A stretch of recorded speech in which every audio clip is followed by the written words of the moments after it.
Hello दोस्तों, आज Russia और यूक्रेन दोनों युद्ध के कगार पर है। रशिया ने यूक्रेन को 3 तरफ से घेर लिया है। रशिया यूक्रेन सीमा, बेलारूस यूक्रेन सीमा और क्राइमिया यूक्रेन सीमा पर रशिया ने 150,000 से अधिक सैनिकों को तैनात किया है। यूनाइटेड स्टेट्स के नेतृत्व में नाटो यूक्रेन के समर्थन में आया है और यूनाइटेड स्टेट्स ने रशिया को चेतावनी भी दी है कि अगर उसने यूक्रेन पर हमला किया तो रशिया को गंभीर परिणाम भुगतना होगा। लेकिन वही रशिया को भी बेलारूस, चीन और पूर्वी यूक्रेन के डोनेस्क और लुहांस्क क्षेत्र में अलगाववादी ताकतों का भी समर्थन मिला है। लेकिन यूक्रेन रशिया के लिए इतना महत्वपूर्ण क्यों है कि वह युद्ध का जोखिम उठाने को भी तैयार है? इसके बारे में जानने के लिए आज हम रशिया और यूक्रेन और इनके लोगों के बीच रिश्तों का इतिहास देखेंगे।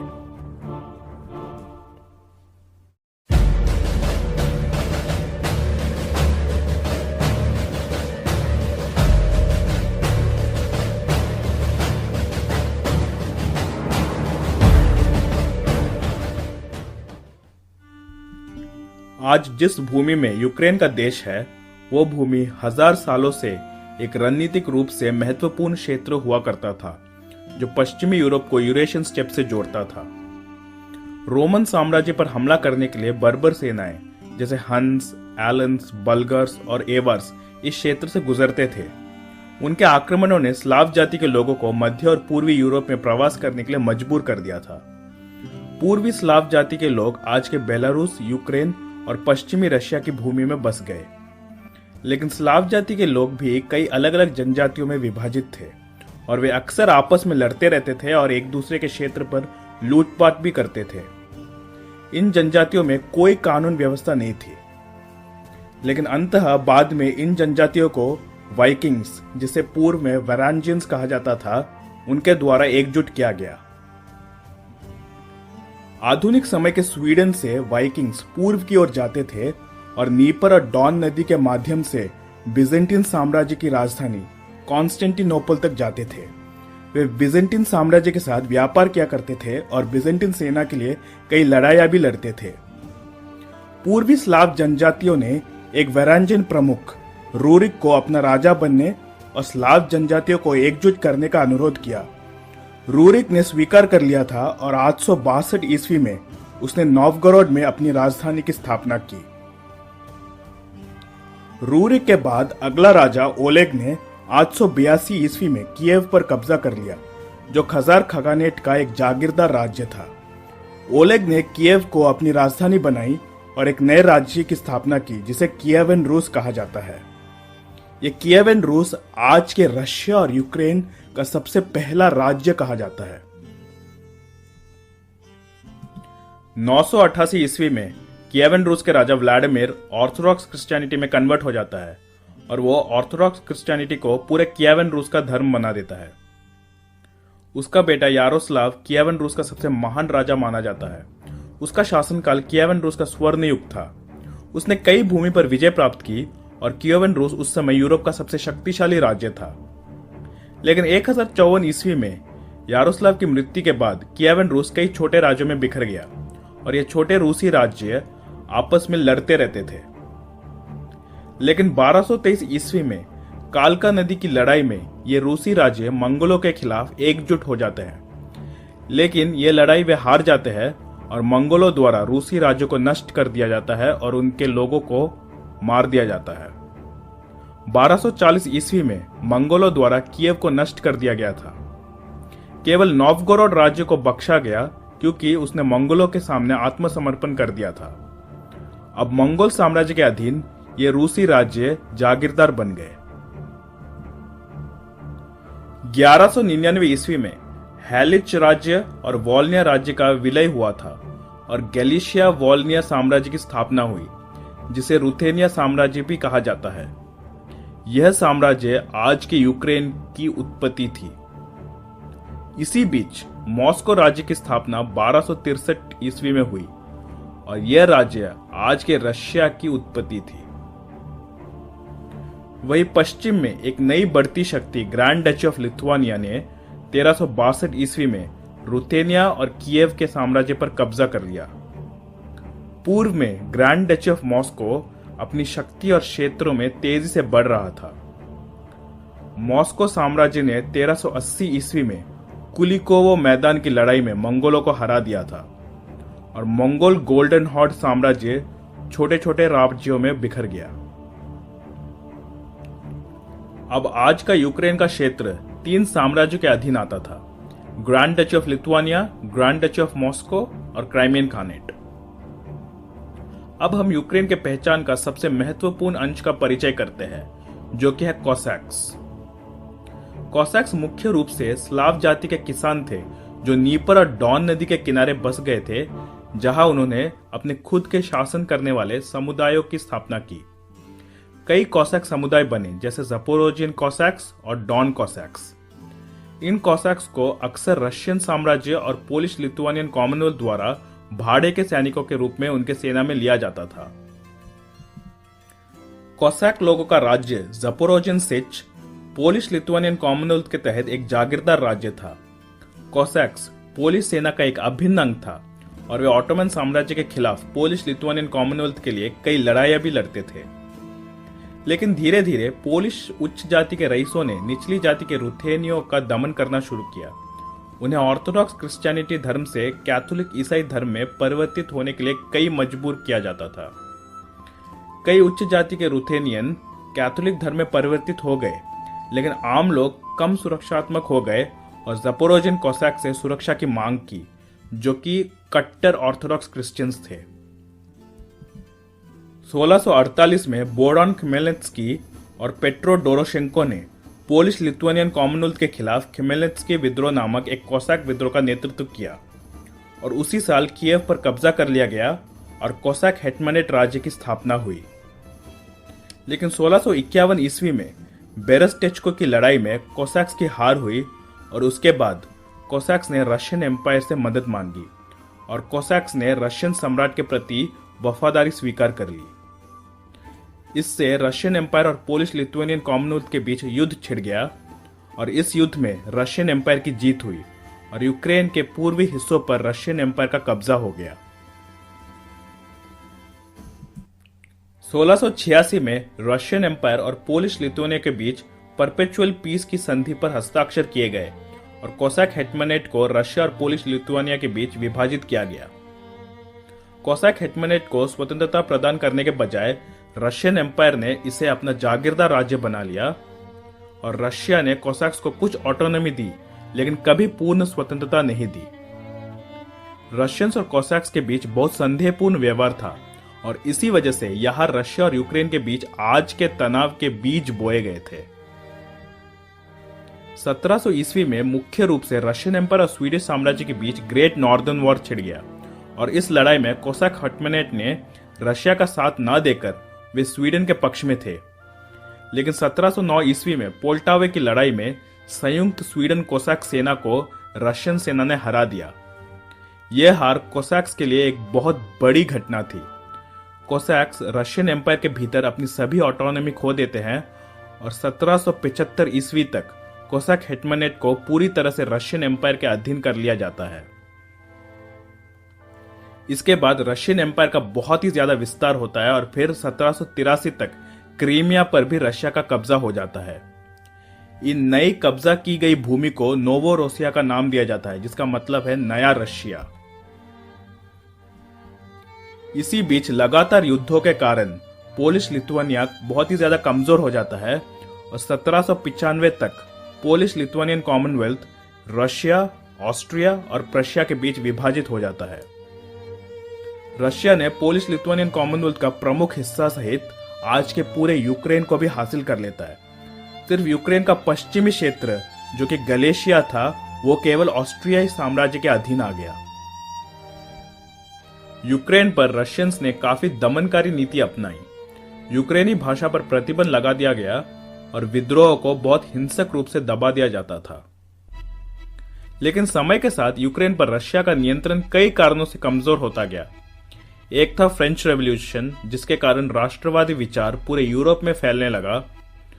फिर 1848 की राष्ट्रवादी क्रांतियां जो पूरे यूरोप में फैल गई और मुख्य रूप से 1853 के क्रिमियन युद्ध और 1905 के रशियन जापानी युद्ध, जिसमें रशियन एम्पायर की हार हुई। इन दोनों युद्धों में मिली हार से रशियन एम्पायर के सैन्य पिछड़ेपन को उजागर कर दिया था। 1914 में प्रथम विश्व युद्ध के दौरान यूक्रेनियन दोनों पक्षों से लड़े। 3.5 लाख यूक्रेनियन रशियन सेना में थे, जबकि 250,000 यूक्रेनियन ऑस्ट्रो हंगेरियन सेना में थे।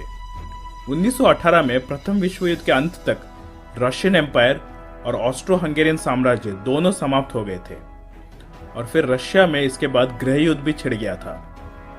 यूक्रेन में कई राष्ट्रवादी आंदोलन हुए और कई अलग अलग यूक्रेनी देश उभर कर आए, जैसे यूक्रेनियन पीपल्स रिपब्लिक और यूक्रेनियन सोवियत सोशलिस्ट रिपब्लिक का गठन खत्म हुए रशियन एम्पायर की भूमि में हुआ और वेस्टर्न यूक्रेनियन पीपल्स रिपब्लिक का गठन खत्म हुए ऑस्ट्रो हंगेरियन साम्राज्य की भूमि में हुआ। लेकिन जल्द ही यूक्रेनियन पीपल्स रिपब्लिक और यूक्रेनियन सोवियत सोशलिस्ट रिपब्लिक के बीच गृह युद्ध छिड़ गया। इस गृह युद्ध में यूक्रेनियन पीआर की हार हुई और यह यूक्रेनियन एसएसआर के अधीन आ गया, जबकि पश्चिम में वेस्टर्न यूक्रेन पोलिश रिपब्लिक के अधीन आ गया।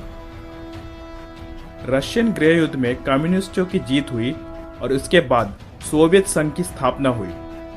सोवियत संघ बोल्शेविक पार्टी के तहत 15 देशों का संघ था और Ukrainian Soviet socialist Republic Soviet संघ के सदस्यों में से एक था।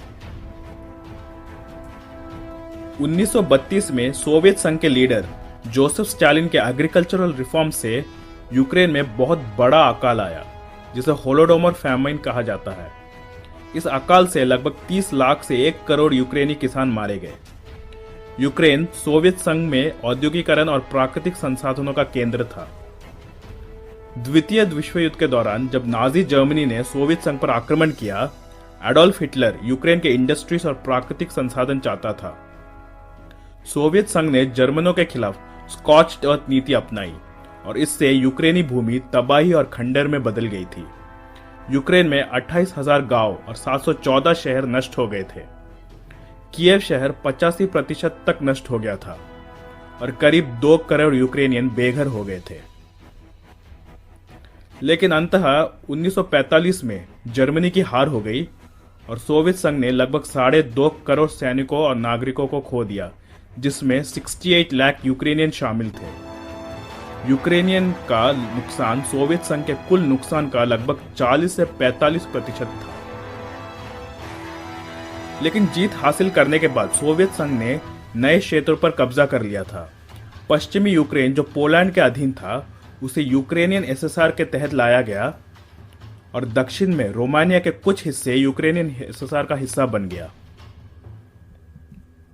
1954 में सोवियत संघ ने उपहार के रूप में क्राइमिया को यूक्रेनियन एसएसआर को दे दिया था, लेकिन क्राइमिया की आबादी का केवल 22% ही यूक्रेनियन था और बाकी प्रतिशत रशियंस थी। यही कुछ कारणों में से एक कारण था कि रशिया ने 2014 में क्राइमिया पर आक्रमण किया था। 1980 के दशक में सोवियत संघ का पतन शुरू हो गया था और कई यूक्रेनियन लोग सोवियत शासन का विरोध करने लगे। इनके मुख्य कारण थे 1986 की चेर्नोबिल न्यूक्लियर हादसा, फिर यूक्रेनी संस्कृति का दमन और फिर यूक्रेन में सामाजिक और आर्थिक स्थिति न बदलना। 1990 तक सोवियत संघ का पतन हो रहा था और सोवियत संघ के अधीन 15 गणराज्यों ने स्वतंत्रता प्राप्त करना शुरू कर दी और 24 अगस्त 1991 को यूक्रेनियन एसएसआर ने स्वतंत्रता की घोषणा की और देश का नाम बदलकर यूक्रेन कर दिया गया और तुरंत यूक्रेन की स्वतंत्रता को अंतर्राष्ट्रीय समुदाय द्वारा मान्यता दे दी गई और यूक्रेन देश की स्थापना की गई, जिसे हम आज देखते हैं। तो रशिया यूक्रेन के पीछे इतना क्यों पड़ा हुआ है, क्या कारण है? दरअसल सोवियत संघ के समय में पश्चिमी देशों ने नाटो यानी नॉर्थ अटलांटिक ट्रीटी ऑर्गेनाइजेशन नामक एक गठबंधन बनाया, जिसका नेतृत्व यूनाइटेड स्टेट्स ऑफ अमेरिका ने किया। यह पश्चिमी यूरोप और दुनिया के अन्य हिस्सों में सोवियत संघ के विस्तार को रोकने के लिए बनाया गया था। लेकिन 1991 में सोवियत संघ के समाप्त होने के बाद नाटो को भंग नहीं किया गया था और अभी भी रशिया की महत्वाकांक्षाओं के खिलाफ सुरक्षा के रूप में नाटो को रखा गया।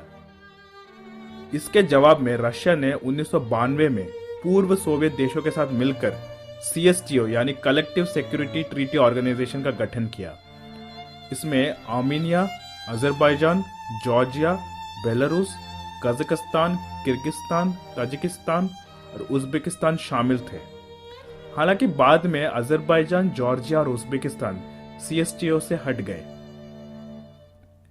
वही जबकि पूर्व सोवियत देश लिथुआनिया, लाटविया और एस्टोनिया 2004 में नेटो और यूरोपियन यूनियन में शामिल हो गए थे।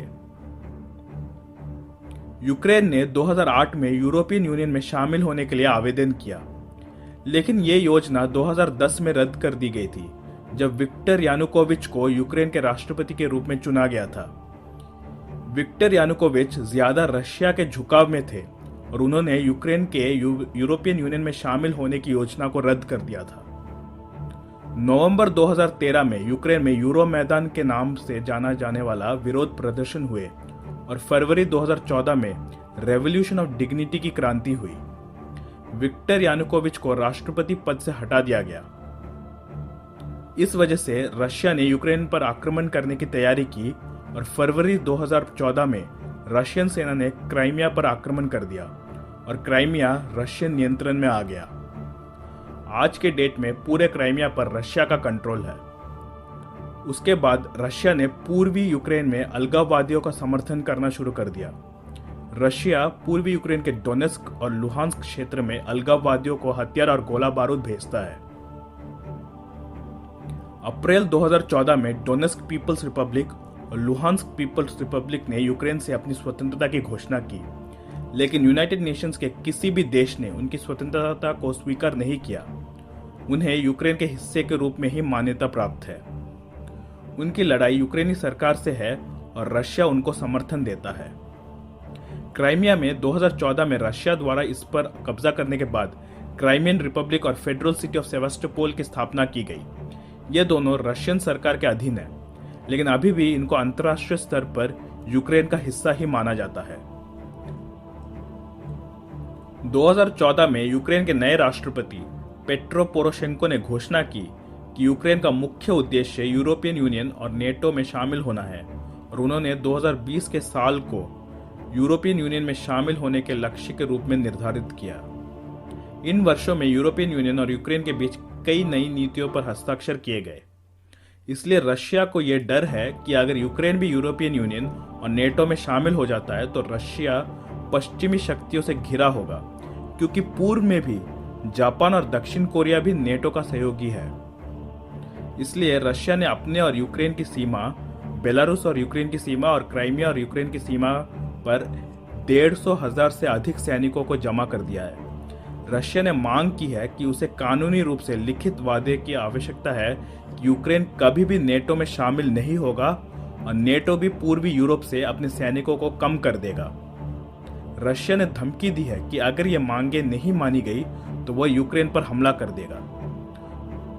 तो बस अब इंतजार करते हैं और देखते हैं कि ये जियोपॉलिटिक्स स्थिति कैसे बढ़ती है और देखते हैं कि यह संकट जल्दी शांतिपूर्वक समाप्त हो जाए। सो अगर आपको ये वीडियो पसंद आया तो प्लीज़ लाइक, कमेंट और शेयर कीजिए इस वीडियो को और प्लीज़ इस चैनल को सब्सक्राइब कीजिए। धन्यवाद।